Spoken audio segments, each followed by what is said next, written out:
স্বাগত খেলাযোগে আপনাদের সাথে আছি আমি ফাহিম রহমান। প্রথমবার বিপিএল খেলতে এসেছেন পাকিস্তানের তারকা পেসার শাহিন আফ্রিদি। তামিম ইকবালের দল ফরচুন বরিশালের হয়ে ছড়াবেন দুটি, কিন্তু বিপিএল এ কোন কোন দল খেলবে সে বিষয়ে কিছুই জানেন না তিনি। বাংলাদেশের পেসারদেরও প্রশংসায় মেতেছেন শাহিন আফ্রিদি। রহমান পেয়ারের রিপোর্ট। রিয়াদ রিশাদের মুখে চওড়া হাসি। কারণটা কি শাহিন আফ্রিদি বিপিএল এর সবচেয়ে বড় বিদেশি তারকা। তিনি বাংলাদেশে এসে 12 ঘন্টারও কম সময়ের মাঝে শুরু করে দিয়েছেন প্রস্তুতি।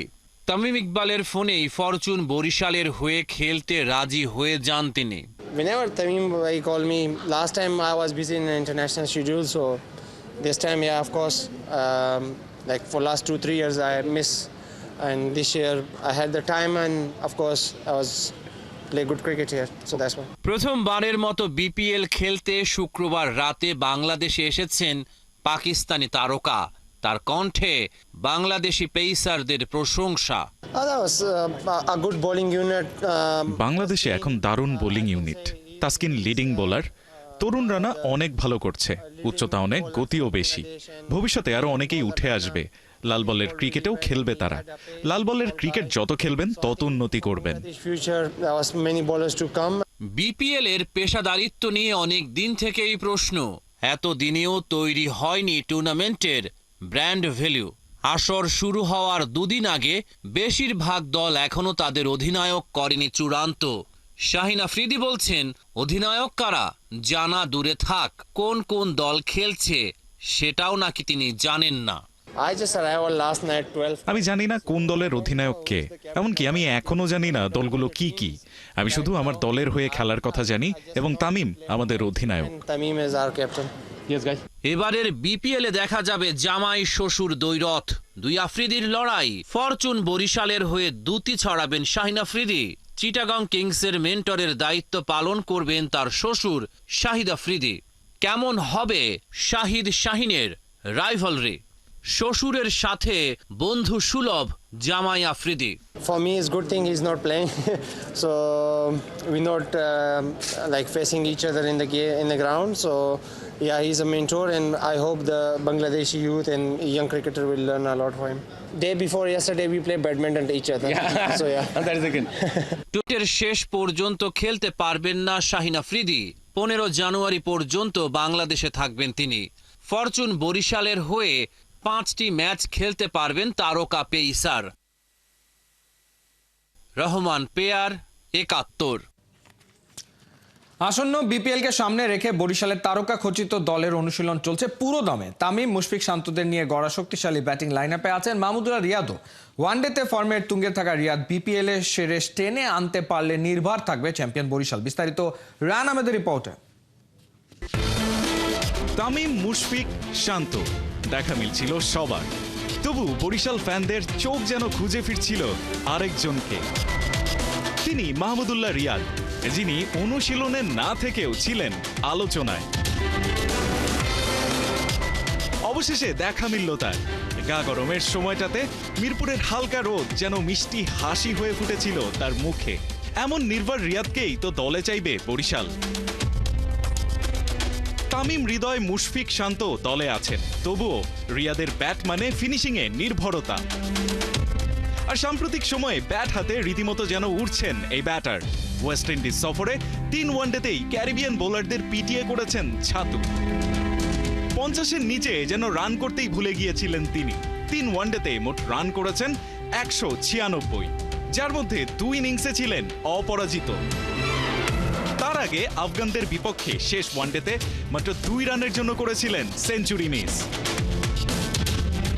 রিয়াদের মতো এমন অভিজ্ঞ ব্যাটারের ব্যাটে রান বন্যা নিঃসন্দেহে স্বস্তিতে রাখবে ডিফেন্ডিং চ্যাম্পিয়ন বরিশালকে, প্রশস্ত করবে তাদের শিরোপা ধরে রাখার রাস্তা। রায়ান আহমেদ, 71। হাতের কর গুনে বিপিএল শুরুর বাকি আর মাত্র কয়েকদিন, কিন্তু সিলেট স্ট্রাইকার স্কোয়াডের প্রাণভোমরা মাশরাফি বিন মুর্তজাকে আদৌ এবারের আসরে দেখা যাবে কিনা তা নিয়ে ধোঁয়াশা কাটেনি। 5 আগস্টের পর পর্দার আড়ালে চলে যাওয়া মাশরাফির ব্যাপারে কোনো সিদ্ধান্তই নিতে পারেনি টিম সিলেট। সাবেক টাইগার কাপ্তান প্রফেশনাল ক্রিকেট খেলার মতো ফিট কিনা সেটা পরিষ্কারভাবে বলতে পারছে না কেউ। খালিদ জামিলের রিপোর্টে বিস্তারিত। মাশরাফি বিন মুর্তজার অবস্থান এবারের বিপিএলে কোথায়? তিনি কি আনফিট? রাজনৈতিক পরিস্থিতি বিবেচনায় এবং মাথার ওপর মামলার খড়গ ঝোলায় দেশের সবচেয়ে বড় টুর্নামেন্টে তিনি কি আনঅ্যাভেলেবল, নাকি অন্য কোনো কারণে স্রেফ সময় নিচ্ছেন? এই সব প্রশ্নের বাইরে যেটা জানা সবচেয়ে বেশি জরুরি তা হলো এবার ম্যাচ আদৌ খেলবেন কিনা। ফিটনেস ইস্যুতে 22 গজে নামতে না পারলেও অন্তত সাইডলাইনে এসে বসবেন কিনা, সেটাও তো বড় প্রশ্ন। এই টিমের ওতপ্রোত অংশ হচ্ছে মাশরাফি, এবং আমরা ডিপেন্ড অন সিচুয়েশন, ও কি ফিল করতেছে, ফিটনেসের অবস্থা কি, কথাবার্তা তো চলতেছে ওর সাথে, বাট ডিপেন্ড অন সিচুয়েশন কি হয়। এমন অনিশ্চয়তাই যদি থাকবে, মাশরাফি যদি আনঅ্যাভেলেবলই হবেন, তবে সেটা সবার জানার কথা অন্তত ড্রাফটের আগে। কোন ক্রিকেটারকে কত দিনের জন্য পাওয়া যাবে সেটা জেনেই ড্রাফট টেবিলে বসা যে কোনো ফ্র্যাঞ্চাইজি লিগের ক্ষেত্রে পরিচিত পেশাদারি চর্চা। তবে বিসিবির সাজানো প্লেয়ার্স লিস্টের বি ক্যাটাগরিতে থাকা ম্যাচকে নিয়ে তেমন কোনো বার্তাই ছিল না। নিজেদের দ্বিতীয় ডাকেই তাই মাশরাফিকে টেনেছিল চা বাগানের শহর। বিপিএল শুরুর আগে সিলেট ফ্র্যাঞ্চাইজির এই ইস্যুতে মাশরাফির নামে পল্লবী থানায় মামলাও হয়েছে, তবে পরে আর সেই অভিযোগের পক্ষে কোনো প্রমাণ হাজির করা যায়নি। এর আগে বিপিএল এর নানা আসরে মাশরাফি বেশ কয়েকটা দলের হয়ে খেললেও শেষ কয়েক সিজনে সিলেট হয়ে যায় তার নিজের বাড়ির মতোই। তার ক্যাপ্টেন্সিতেই প্রথমবার রানার্স আপও হয় লো বাজেটের দলটাও। গেল আসরেও ছিলেন নেতৃত্বে, তবে ফিটনেস ক্রাইসিস আর রাজনৈতিক ব্যস্ততায় পুরো টুর্নামেন্ট খেলা হয়নি। তবে এবারে ম্যাচ দলে থাকছেন না, সেটা ধরে নিয়েই এগোতে হচ্ছে সিলেট ম্যানেজমেন্টকে। অকশন থেকে যাদেরকে নিছি তারা সবাই অ্যাভেলেবল ছিল, এক্সেপ্ট মাশরাফি ছাড়া। আর আমাদের ফরেন প্লেয়ার আজকে 2 জন ছিল, 2 জন হোটেলে অলরেডি চলে আসছে, আর বাকিরা অন দ্য ওয়ে। মাশরাফির বিপিএল খেলা নিয়ে কেন এত লুকোছাপা? সোজা কথায় যাকে ঘিরে গড়ে উঠেছে ফ্র্যাঞ্চাইজিটি, সেই ক্রিকেটারের সাথে দলের আন্তঃযোগাযোগ এত দুর্বল হওয়ার কারণই বা কি? সেই প্রশ্ন এখন উঠছেই। ম্যাচ ডে বাংলাদেশের ইতিহাসেরই সেরা অধিনায়ক তা নিয়ে দ্বিমতের সুযোগ নেই। তাই শঙ্কা জাগছে স্বৈরাচারী সরকারের সময় আয়োজিত বিপিএল এর প্রায় সবকটা আসর নানা কারণে সমালোচিত। এবারে সেটা আদৌ সব বিতর্কের ঊর্ধ্বে থাকতে পারবে তো? খালিদ জামিল, ৭১। এনসিএল শেষে বিপিএল এ পাখির চোখ করেছেন জিসান আলম। খেলতে চান ভয় ডরহীন ক্রিকেট। বাবা চাচার পর নিজেকে দেখতে চান ন্যাশনাল টিমের জার্সিতে। সে পরিকল্পনা মাথায় রেখে রাজশাহীর হয়ে দুরন্ত কিছুর অপেক্ষায় এই hard hitter batter. Mahmudul Hasan সজীবের রিপোর্ট। 7 ইনিংসে 40 গড়ে 281 রান, স্ট্রাইক রেট 160 ছুঁই। টুর্নামেন্টের second highest scorer Zisan Alam. তবে ছক্কা হাঁকানোর দিক থেকে প্রথম 22টা 6 মেরেছেন এই hard hitter batter. NCL T20 শেষে এবার বিপিএলেও বড় বড় ছক্কা মারতে চান। ইনশাল্লাহ ভালো কিছু করার চেষ্টা করবো, যেহেতু এনসিএলটা মার্শাল্লাহ খুব ভালো গেছে। না তেমন কিছু না, আমি ছোটোবেলা থেকে আমার ন্যাচারাল ক্রিকেটটা খেলে আসতেছি। ছোটোবেলা বাবা আমাকে অনেক প্রচুর পরিমাণে সেন্টার ক্রিকেটে ব্যাটিং করাতো, সেই জন্য আমি ন্যাচারালভাবে আমি ছক্কা মারি, এটাই বড় বড় ছক্কা মারি সবাই বলে। এনসিএল টি20 থেকে বিসিবির সবচেয়ে বড় প্রাপ্তির নাম হতে পারেন এই তরুণ ক্রিকেটার। ভয় ডরহীন ক্রিকেট খেলা জিসান বিপিএলও নিজেকে মেলে ধরতে চান।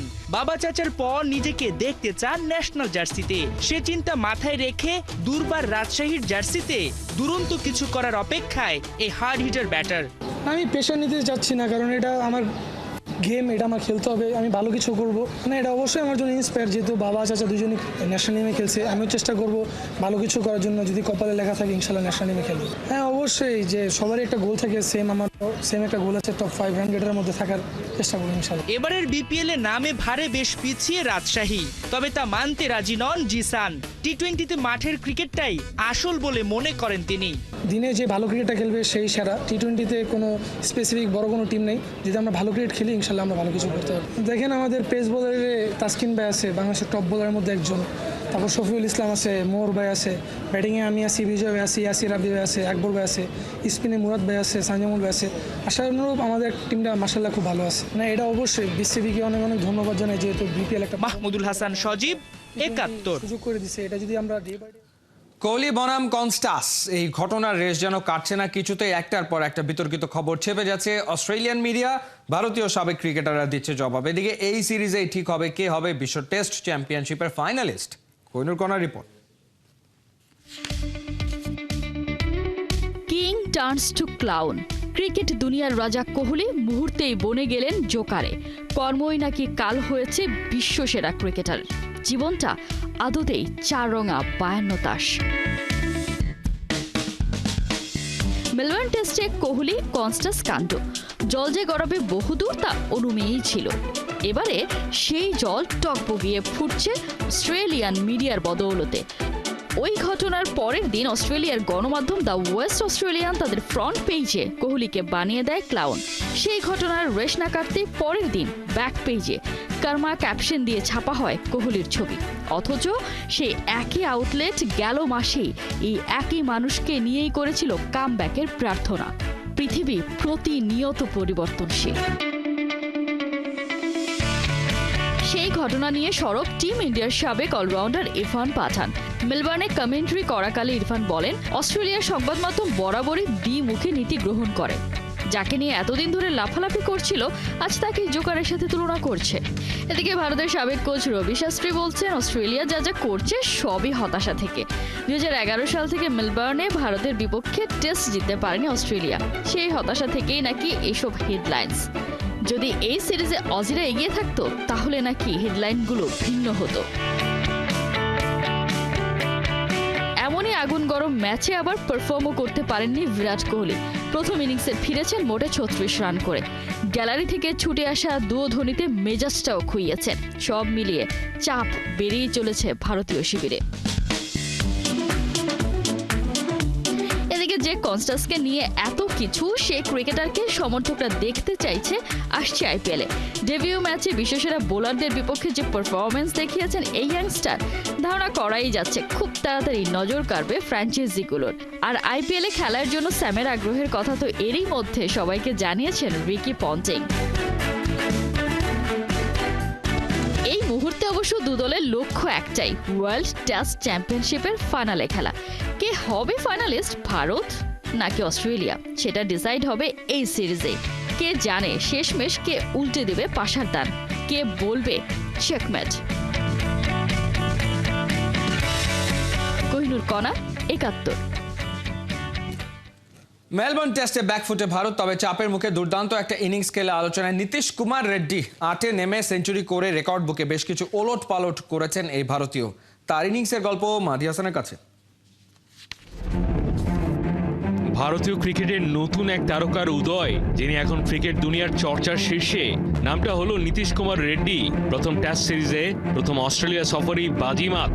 8 নম্বরে ব্যাটিং করতে নেমে এক অসাধারণ সেঞ্চুরি। এই শতকটাই হতে পারে মেলবোর্ন টেস্টের টার্নিং পয়েন্ট। ভারতীয় এই দলের হয়ে যথেষ্ট খেলার সুযোগ না পেলেও টিম ম্যানেজমেন্ট তার প্রতি পূর্ণ আস্থা রেখেছিল। 190 পেরিয়ে 6 উইকেটে থাকা ভারত যে বোর্ডে 358 তুলতে পেরেছে, তার ফুল ক্রেডিট নীতিশের। 105 রানের অপরাজিত ইনিংস খেলার পথে বাউন্ডারি 10 আর ওভার বাউন্ডারি 1। অস্ট্রেলিয়ার মাটিতে ভারতীয়দের মধ্যে 8 নম্বরে নেমে সর্বাধিক স্কোরের রেকর্ড ছিল অনিল কুম্বলের। সেটা ভেঙে নতুন মাইলস্টোন নীতিশের 105।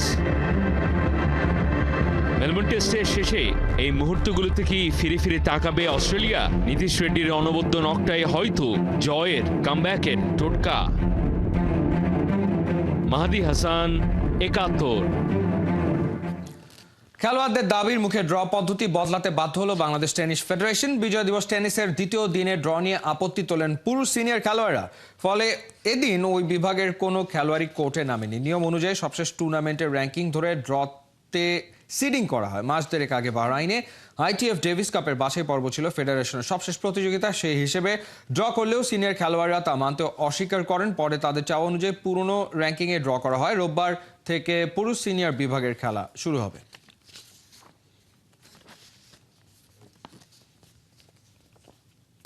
ফ্রেঞ্চ লিগ ওয়ানের চেয়ে সৌদি লিগ ভালো। গ্লোব সকার অ্যাওয়ার্ড 2024-এর পুরস্কারের মঞ্চে এমন বিস্ফোরক মন্তব্য করেছেন ক্রিস্টিয়ানো রোনালদো।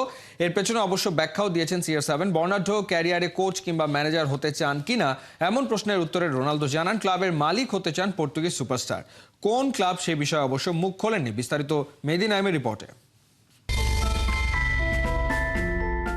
আলো যখন অন্যদিকে থাকে তখন সমালোচনা বা বিতর্কিত মন্তব্য করে আলো কাটতে হয়।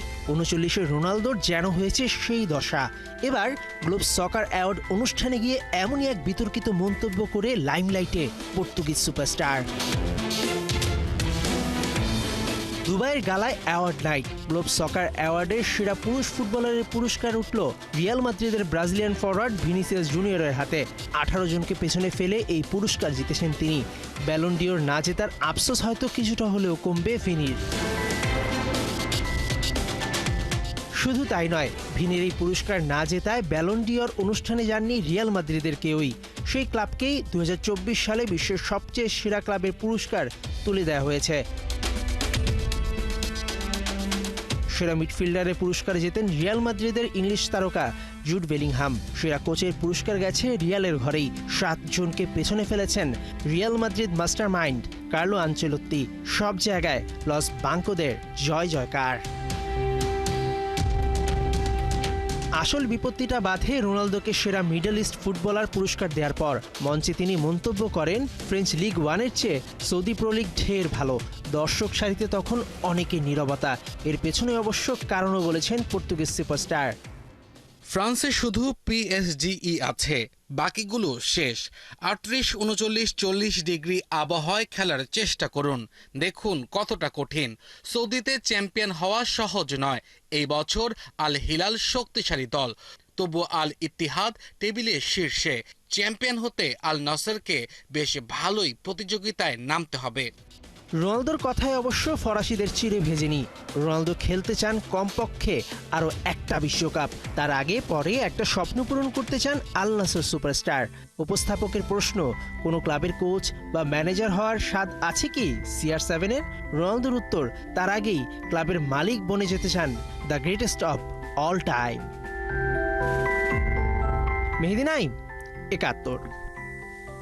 চলছে খেলাযোগ সরাসরি সংবাদ অনুষ্ঠান দেখতে চোখ রাখুন 71-এর ফেসবুক পেজ এবং সাবস্ক্রাইব করুন 71-এর ইউটিউব চ্যানেল। 71-এর সাথেই থাকুন।